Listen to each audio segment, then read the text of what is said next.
When a young woman encounters an alien being, she's terrified. But this visitor from beyond the stars loves to dance. And then we travel to Iowa to take a look at the story of two brothers hiking through the woods. They've walked this path many times before. It's quite familiar to both of them. But one of them is about to step off the path and end up in another dimension. Today on Dead Rabbit Radio.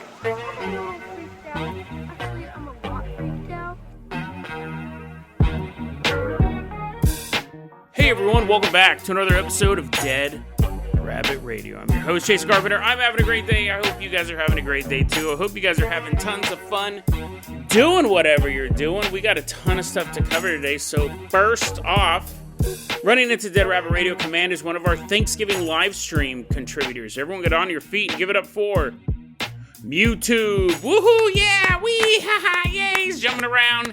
He's jumping around doing a bunch of cool stuff. Mewtwo, you're Captain. Jason, did you just wake up from another nap to record an episode? You seem a little off.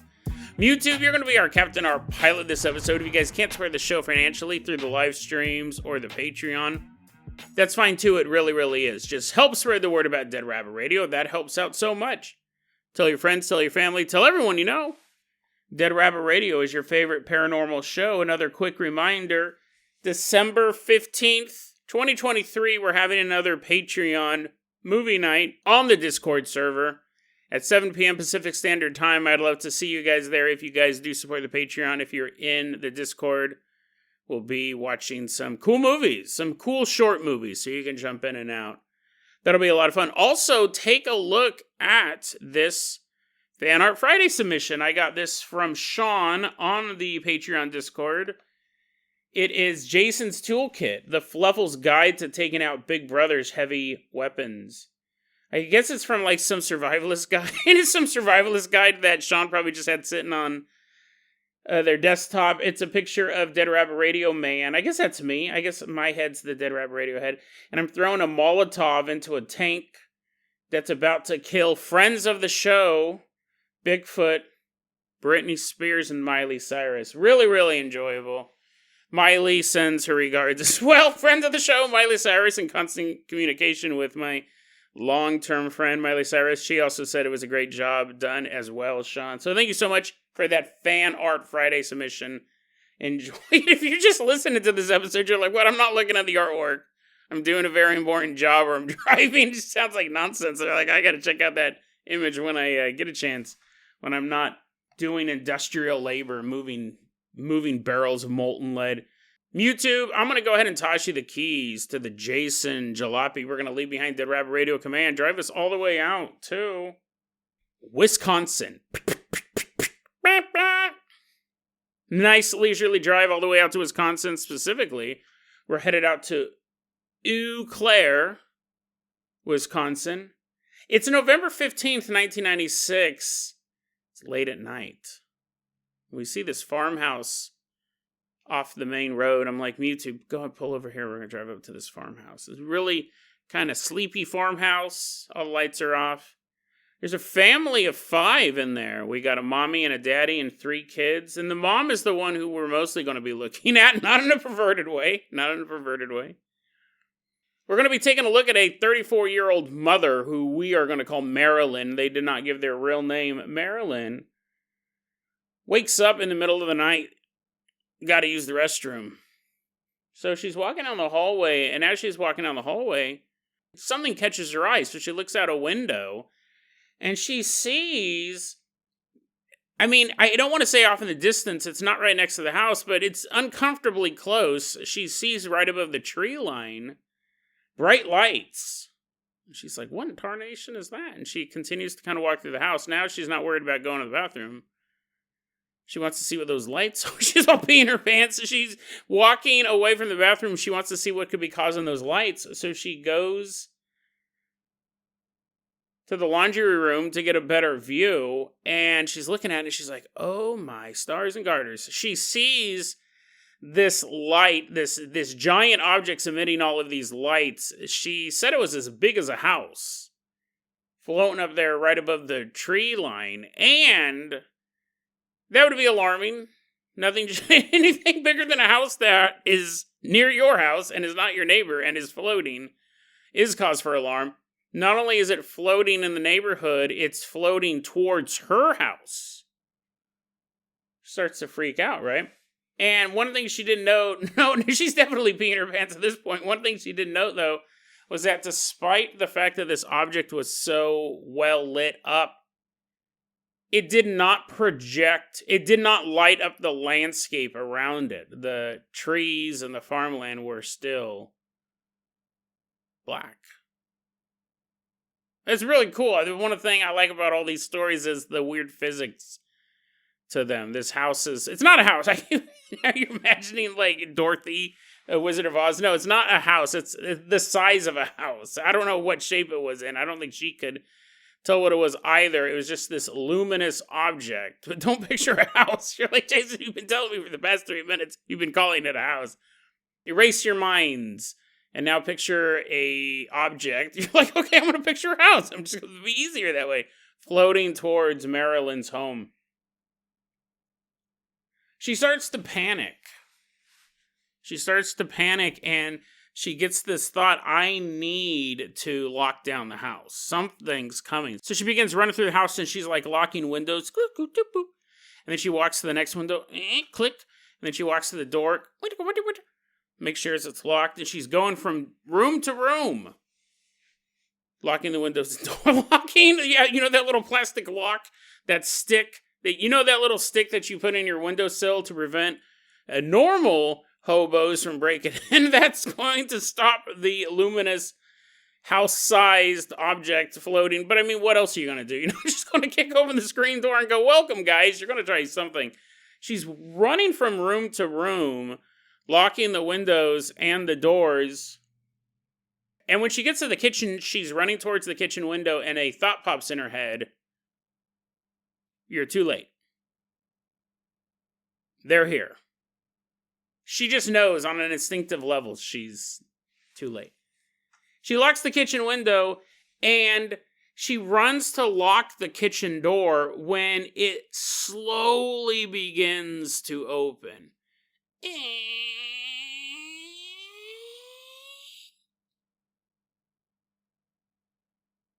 Creepy, right? I mean, it's already been a stressful night. She just woke up to go to the bathroom. She sees the kitchen door start to open, and she goes to push it shut, and there is a force continuing to open it. It's just like it's still sliding open, and she's trying to push it back with all of her might. She cannot do it, and eventually, the door violently swings open. And she is not propelled back, like, whoa, not like flying through the house Looney Tunes style, but she's just, it's not that violent, but it is violent. It violently swings open and almost kind of pins her against the wall. Because she's standing behind it. She was trying to shut it, and the door slams open and kind of like creates this little hidey hole spot for her. It doesn't squish her against the door either. Again, not a Looney Tune. It just kind of gives her this little place to be. And then she sees this white fog start to roll into the kitchen.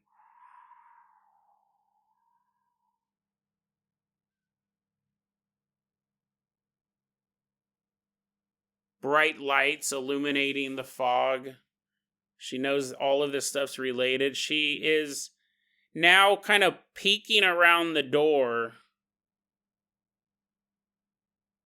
to see what could be going on. And that is when she sees this long, skinny arm reach out through the fog. And she said, all I saw was the arm, but it was so low to the ground that I would assume whatever was on the other side of this fog, whoever the owner of the arm was probably the height of a child. She sees this long, skinny arm reach out of the fog, and she gets this thought. She explains this as a nonverbal thought. The way she explains it as it was a series of images and sensations that made a concise message. But it wasn't like she telepathically heard this statement. It was just like this series of images and sensations and feelings. But whether it was spoken, telepathic, or this weird abstract thought form, the message was very, very clear to Marilyn. She felt that it was saying, you know better than to try and resist.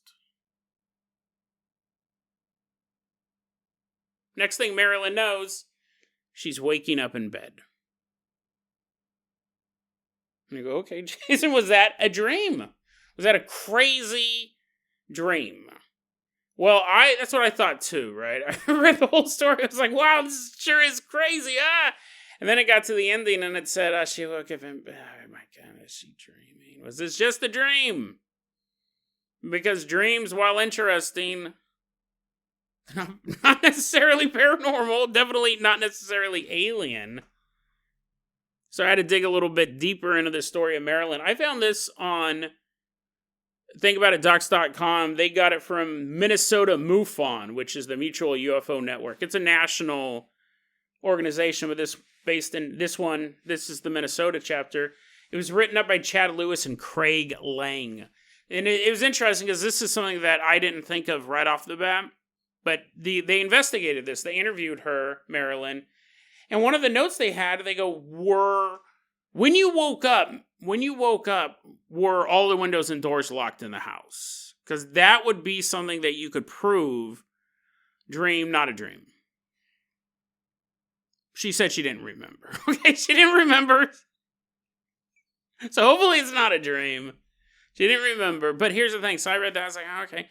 And as I was looking more into the story of Marilyn, this is not her first alien encounter. Which would make sense because the alien saying, you know better than to try and resist. It's that idea that they've been there before. They've been there for Marilyn before. We covered that story a long time ago. I'll find it for the show notes. I'll put it in the show notes so you can listen to it. The one about the family whose granddaughter got abducted so many times by aliens. They would just sit in the living room while the aliens were like carrying their granddaughter out. And I think a neighbor boy, a friend of a friend, was at the house that night. And the grandparents were like, you can't do anything. Don't even try. That was a crazy one. Which would make sense. I mean, think about it. The amount of resources it takes to abduct a human. A lot of these abductions probably end up in like black eyes, right? People fighting back. Those people just get evaporated with laser guns. You can't abduct them if you've already killed them once. I'm sure there are people that get abducted and they're not the right candidate for whatever these aliens are doing, whether it's just scientific curiosity or cruelty, interbreeding space programs. You wouldn't always bat 1,000, right? Aliens might abduct some lame-o people over the years. So what I'm saying is that if you abducted somebody once and it was successful and you brought them aboard your ship and you ran your experiments, put chips in them, took out their eggs, or made them ejaculate into a cup for some sort of alien breeding program, you'd probably, if it's successful, you'd want to keep getting those people. They're like, oh, that guy already has a tracking chip in him, and his semen is, chef's kiss. So you want to go back down.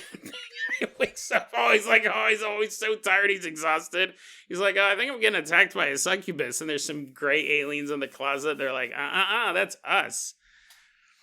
It would make sense you'd want to keep abducting the same people over and over again. Because why not, right? Instead of you test your luck, if you went down to abduct somebody, I don't know, maybe his semen's not that great. I don't know. The aliens probably do have they're repeat offenders, is what I'm saying. And they have their same victims. So it would make sense that this alien goes, you know better than to not resist us. This woman, Marilyn's probably been abducted more than once, which we will find out is true. 13 months earlier, I found these other accounts of her reports. One of them was she was asleep in bed with her husband, and she wakes up because something's touching her shoulder. And then all of a sudden, she finds herself flipping around in the air, like, woo, woo, woo, woo, like a little corkscrew, and she lands face... Okay, let me build this... let me build this scene a little bit better here. Okay, her and her husband are sleeping. Husband's sleeping, presumably on his back. I'm assuming he's sleeping on his back, because I don't know how else this would work, but I'm having a hard time figuring it out anyways. Husband's sleeping on his back. Marilyn sleeping. However, she wakes up. She feels a touch on her shoulder. Huh? What? She wakes up. Suddenly, she is flipped like a pancake. She's laying in bed, and then she's flipped up, and she lands face first on her husband's face.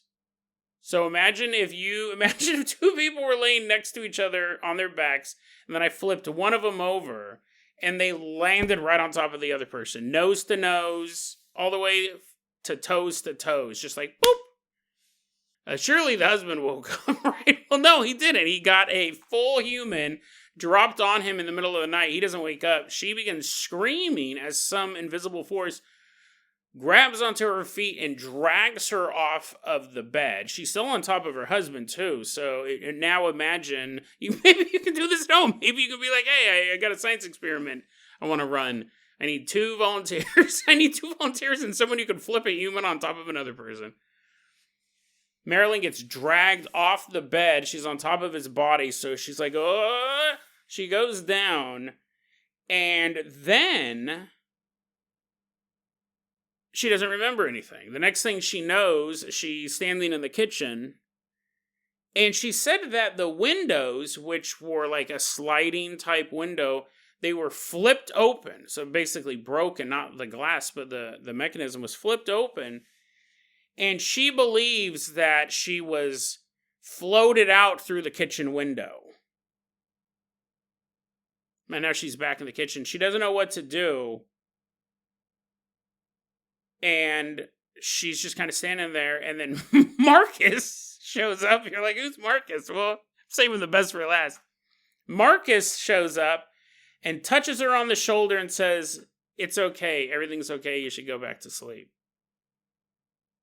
And then she wakes up in her bed. Then she wakes up in her bed. And she feels really scared. Kind of like a nightmare, Jason? How was her husband? How's her husband's face? Is he still alive? Did he require facial reconstruction surgery for having a human head fall on top of him in the middle of the night? Didn't wake up? Marilyn wakes up. Next thing you know, she wakes up. She's scared. Very, very upset. And her shoulder was sore. Remember her shoulder was touched. Okay, yeah, I remember that. Who's Marcus? Who's Marcus? What's going on? So Chad and Craig, they get wind of Marilyn's encounters. Maybe she emailed MUFON or wrote him a letter. They go out to interview her, talking about child-sized arm reaching through the mist. Very, very gray alien-esque. She didn't say it was particularly a gray alien arm, but the fact that it was so small, this object that can emit light, yet the light doesn't project itself. It doesn't light up the environment. Like, that stuff's amazing. Let's talk about Marcus. Let's talk about Marcus. So apparently, before any of this stuff started, before the house-sized object, before flipping on top of her husband and being dragged off of him, he didn't wake up at all. He doesn't remember any of it, but I'm sure his memory would be a little shoddy if you dropped his wife on top of him. It's not good for the noggin. Marilyn goes, before all of this stuff started, I was sleeping in bed. This is months ago. Before any of these events. She was sleeping, and she woke up in the middle of the night, and there was a man floating next to her bed. And this man identified himself as Marcus. That's a pretty cool human name, right? You call him Mark, you call him Marky Mark, you can call him Marcus, you can call him Cuss, you can do all sorts of stuff. suck ram if you want to do it backwards, if you want to get clever. Marcus appears before Marilyn. And here's the thing. If I was a UFO investigator, which I guess in a way I am, but I'm more into the supernatural, ghost and demons is kind of my forte as far as like research. I'm sitting across from somebody and I'm like scribbling notes. I have a tape recorder there as well, just in case I missed something. And I'm like, so Marilyn, you called us about the child-sized arm and the big light and all that stuff, right? She's like, I did. And I go, okay, so is this the first time you've ever encountered anything? And she's like, no, actually, I met Marcus. And I'm like, okay, right, Marcus, question mark. Who's Marcus? Is this another alien you've met? And she goes, yeah, I woke up in the middle of the night. There was a man floating next to my bed. Okay, bed, B-E-D, right? Okay, this Marcus, how would you classify him? Would you say he was like a gray alien? Was this like a Nordic? Those are generally Caucasian aliens with blonde hair, blue eyes. The reptilian? And she goes, no, none of those ones that people know, right? Or don't know. Not everyone's a UFO expert. Oh, okay. What did he look like? This Marcus fellow, this is when I'm like, okay, okay, I really want to believe the first story, but who am I to say? Who am I to judge? She wakes up in the middle of the night, this man is floating next to her, wearing a military-style uniform, and she goes, he looked like a mix between Lieutenant Worf from Star Trek The Next Generation and Deep Space Nine. She goes, if you took Lieutenant Worf from that science fiction show and crossed him with Ron Perlman's Beast from the Beauty and the Beast television series, the one with Ron Perlman and Sarah Hamilton, took place in modern-day New York. She goes, if you took the Beast from this television show, and then, which I watched because I know his name, she goes to Vincent from Beauty and the Beast. If you took Vincent from Beauty and the Beast television show and mixed him with this character from another television show and put them together, and he's wearing a military uniform just like Commander Worf, he had medals on and stuff like that. I woke up in the middle of the night and Marcus was standing there, half Worf, Klingon, right? Half Klingon, half Beast, wearing a military uniform. He woke me up, and we went dancing. He took me into this magical ball of light, and we danced around. At this point, the UFO person's like, oh, man. I drove all the way out here. I could have done this by phone. Me and what is the Beast most famous for other than being a beast? It's dancing. What's Worf know most for? He's for being in the Federation's military group. Like that's a dream. That was a dream. I'm sorry, but I think that was a dream. She goes ballroom dancing. Well, here's the thing. It wasn't even now I'm adding stuff to it. I go, oh, and she's talking about talking candles and that annoying little teacup. No, she goes, we went dancing, but there was no music. It was just us dancing around, doing the jitterbug. Like, what in the world is going on? Imagine that you're a serious UFO researcher and you're like writing down space dancing. Her and Marcus are dancing in a giant glowing sphere. I mean, listen, it's not the craziest thing we've ever talked about on this show. We talked about this a while ago. I think the alien's best chance to abduct people and you not notice it is while you're sleeping. So the fact that some of this could show up as dreams is possible. I guess I just find it goofy. I think I just find this story, I don't want to sound like I wasted your time when I talked about 3 dreams.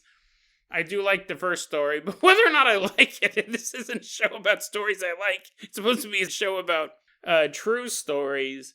It might be true. You're like, no, Jason, you just wasted our time. You wanted to talk about dancing. We know you're a big dance fanatic. Creepy story in the beginning. Second story about getting flipped on top of your husband is just kind of weird. And then once Worf and the Beast show up, it does make it a head scratcher. YouTube, I'm going to go ahead and toss you the keys of the Carpenter copter. We are leaving behind Wisconsin. Fly us all the way out to a hospital.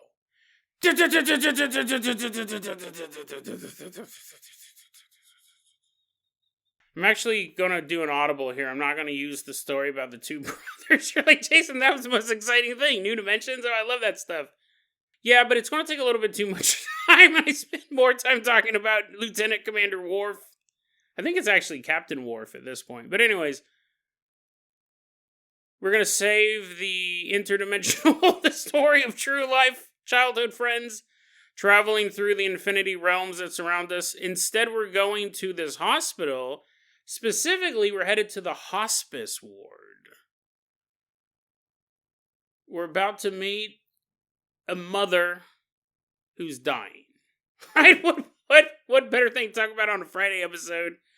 The awful, awful realization that death awaits all of us, and that's not bad enough. Mom's dying. It's a real rough story. It's December. Well, it's not a rough story. Before you shut it off, it won't make you cry. I don't think. December 2021, we're at this hospice, and we're watching this mother with bone cancer. You're like, no, shut it off. Click. No. It's uplifting in a way. This mother, she is dying of bone cancer, and we're going to meet her son. Let's go ahead and call him Joey. And let's call the mom Rebecca. Rebecca's dying of bone cancer. Joey, her son, brought his family. So at this point, she's a grandma. He brought his family, as well as... Actually, she's a great-grandma, because one of Joey's daughters, she has 2 sons. So it's like, there's just a big family gathering while mom is in the hospice. What a better gift to a dying mother than to be surrounded by her family. Well, they're talking to mom. Mom's being like, hey, everybody, what's up? Just chatting. And at a certain point, mom points over to the corner of the room and goes, why, who's the little Twinkie standing in the corner over there? And Joey kind of looks where she's pointing, and there's no one in the corner of the room.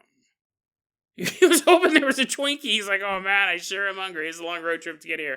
He was hoping it was a Twinkie. No, he wasn't. He turns to look, and there's no one standing there. Mom, what are you talking about? She goes, the little girl. Look at that little girl standing over there. Oh, she's so beautiful. And everyone kind of looks over. There's no one there. Now, here's the thing. Your mom's dying. I'm sure she was on a lot of painkillers. You're not going to get mad at her. You're not going to get mad at her. Like, you tricked me, Mom. I thought there was a kid back there. I thought there was a Twinkie. No. The only time that I've been in a couple situations where people have died, usually it was violent deaths, like car accidents and such. But the one time that wasn't the case, when I watched this man die, I've told this before on the show, so I'm not going to go into detail, but I was probably like 7 or 8. I watched this man die. His family was surrounding him, beating him with clubs. No, he was dying like this. He was dying in his hospital bed. My dad was a chaplain, so I don't know why I was there. My dad, take your son to work day. Anyways, I'm watching this dude die. It was like 7 or 8, and his family's like, we love you, Dad. We love you. And he's like, don't you worry. Jesus is going to unite us all on the other side. We're going to see each other again. Don't you worry, Billy. Don't you worry. Not the best thing you want to invite an 8-year-old to. But he seemed, like, in my memory, he seemed fairly lucid. He wasn't, like, being like, oh, no, look, there's Jesus. There's Jesus right now. He's walking into the room. Hey, Jesus.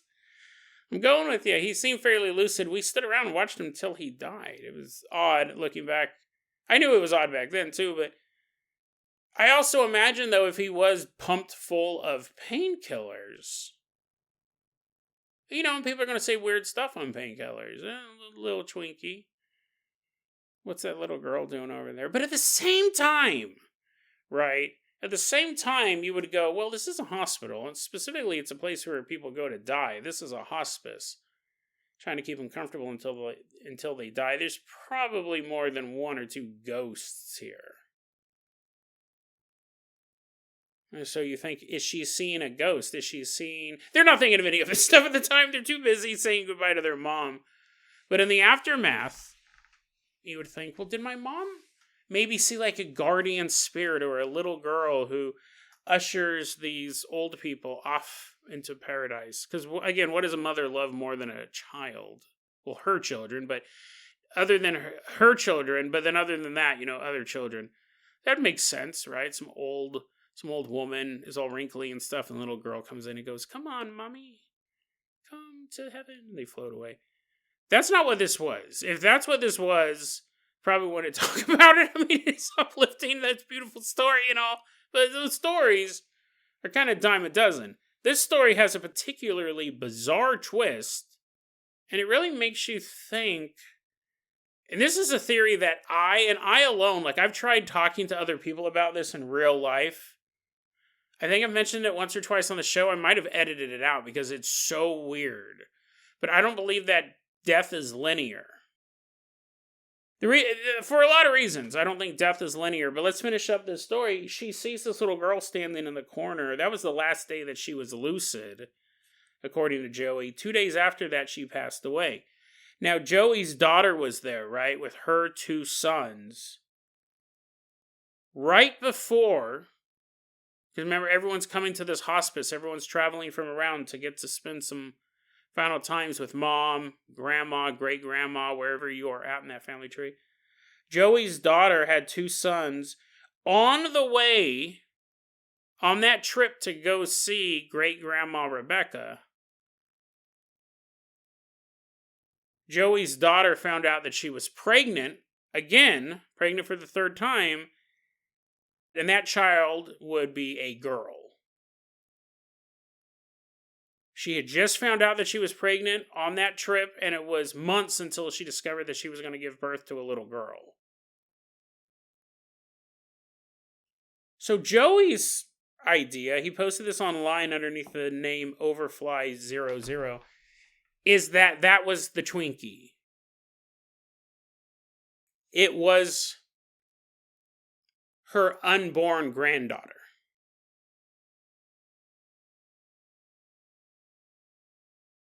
So, very, very interesting possibility. And this is where we step outside the realm of ghosts. I don't believe that death is linear. I think when you're talking about things like death, you have to throw out this tick-tock time mentality that we have. I don't want to go on for too long about it, but I'll see what I can do in just a couple minutes. When a child, you have a mom and a child dies. Child dies at age 3. And the mom is absolutely besides herself, like any parent would be. Okay, let's say she had the first kid when she was 23, just so the math isn't too hard for me.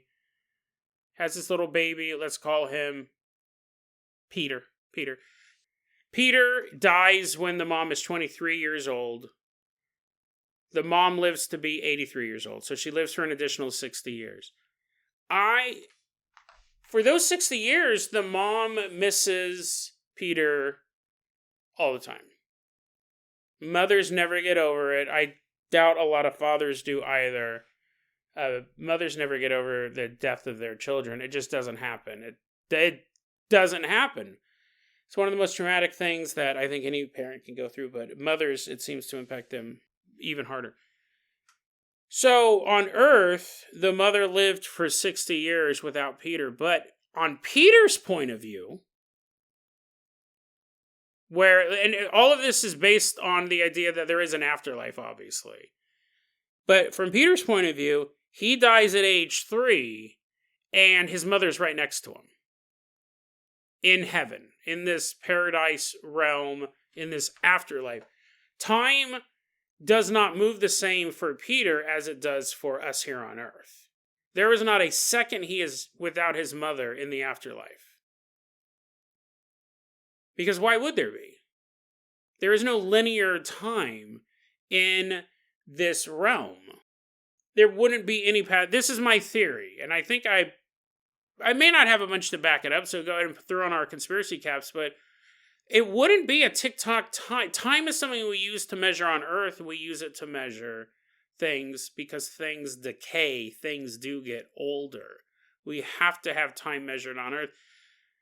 But in a other reality, in a paradise, what would be the point of time? What would be the point? Why would time even exist? This is one of the things that really trips me out about death. Not existing annihilation doesn't scare me. It's the idea of being around for infinity. That actually I find more, on a different level, more upsetting or more terrifying. And I have questions like, what is gravity like? Do we know everything? Do we know nothing? Are there mysteries to solve after you're dead? Do we instantly know the answer to everything? It's these type of questions that actually make me more nervous about death than anything else. But I do believe that death is not linear. Peter dies in a second, not even a second, it's instantaneous. His mother's standing next to him. And because that is the case, I would argue that this is not a threat. This is not a threat, FBI, CIA listening in. But basically, when George Washington went to heaven, Jason, now you're getting ridiculous. Now imagine the guy with the powdered wig up there. George Washington goes to heaven. Donald Trump and Joe Biden are standing right next to him, as well as the next 42 United States presidents. Not literally standing right next to him. He's not like, where's my family? Where's my loved ones? Why am I with all these buffoons? Instant. It just happened. Like, there's no time in the afterlife. That's my theory.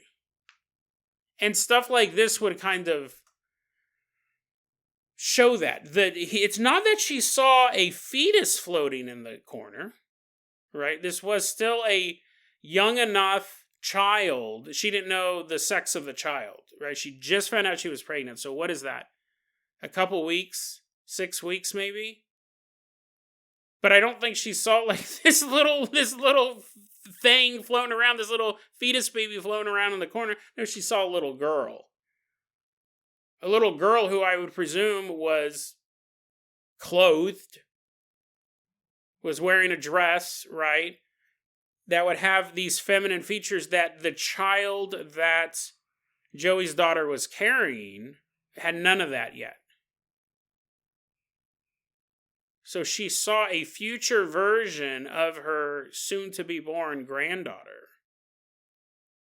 Because when death comes, there is no linear forward motion. It just is. You could, technically, we've talked about this like roughly on the show, but again, I might edit it all out. In theory, you could see a ghost of someone who hasn't died yet. You could see a ghost of someone who hasn't been born yet and won't be born for another 50, 100, 200 years. Because the afterlife has no time. So I don't know. That's something. See, I'm sure I'll get the YouTube comments. I welcome them. The email, I welcome all that stuff. But this, I think that is possible, and that's what this story reminds me of. Is that she's basically seeing. She's seeing the ghost of someone who not only has not been born yet, but years in the future from where they're at now. If she saw a little girl, we're going to assume the ghost maybe looked like a 6-year-old, right? 4 to 6-year-old. Because I think below that you're a toddler. And this child is probably a couple weeks old, not even born yet. This could be a clue that death does not move on the time scale that life does. This could be a story that shows, in a way, that you can see a ghost of someone who's not even born yet. Or it could have just been a ghost of a little girl who died, too. It could have been that. And it could have just been a coincidence that Joey's daughter was going to have a baby girl soon. I don't know, but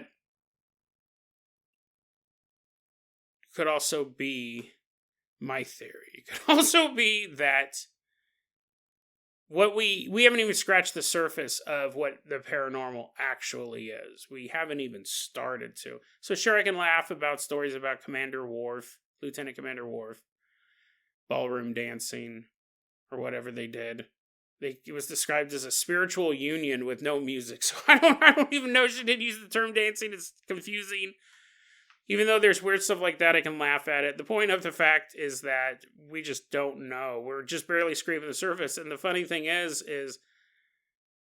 the only way we're going to get all of these answers is for us to die ourselves.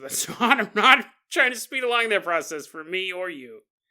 But it is interesting to think that what we spend so much time researching, the answers await all of us. The only problem is that once we know all of the answers, there's no way to relay that information back to the living.